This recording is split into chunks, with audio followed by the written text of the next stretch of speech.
Bonjour les amis, petit éclairage concernant le nationalisme, l'attitude que doivent adopter les catholiques par rapport au nationalisme, et je veux vous présenter un document très intéressant qui est une condamnation du nationalisme immodéré par Pie IX.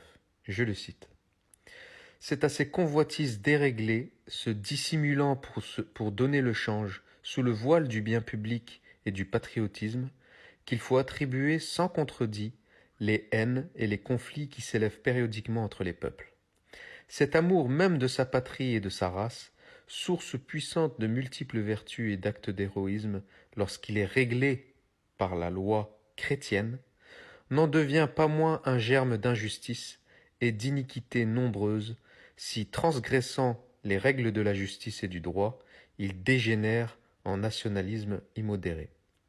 Cette phrase du pape est d'actualité lorsque l'on voit certains mouvements nationalistes, notamment identitaires, qui veulent faire croire que tous les maux viennent des étrangers. C'est une arnaque, je vous le dis, c'est une arnaque, totalement une arnaque intellectuelle, une arnaque sociale, une arnaque dans tous les sens.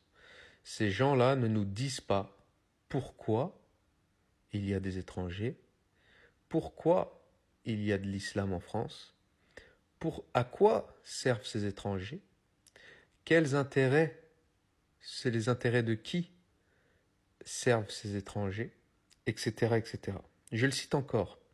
Ceux qui tombent en cet excès oublient à coup sûr non seulement que tous les peuples, en tant que membres de l'universelle famille humaine, sont liés entre eux par des rapports de fraternité et que les autres pays ont droit à la vie et à la prospérité, mais encore qu'il n'est ni permis ni utile de séparer l'intérêt de l'honnêteté. La justice fait la grandeur des nations, le péché fait le malheur des peuples.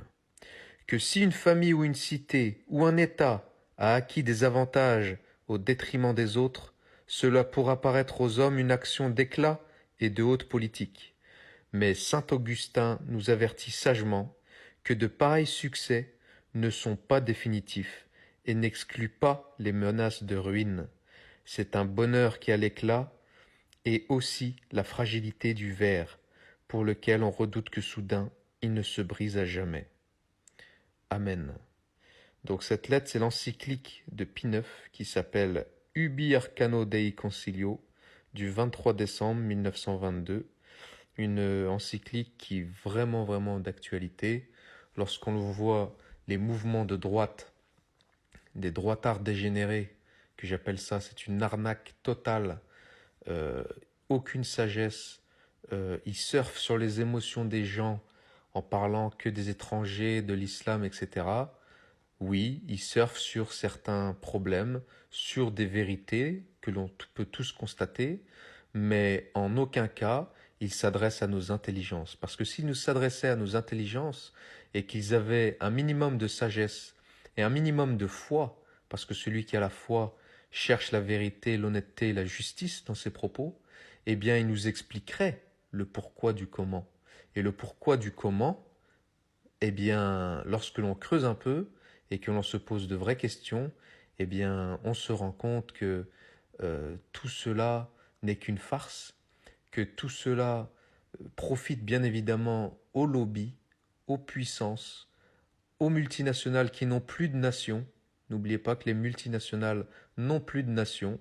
Leur nation, c'est l'argent. Ils ont des intérêts dans tous les pays. Ils n'en ont que faire de la France. Et n'oublions pas non plus que tous ces problèmes sont liés également à notre apostasie.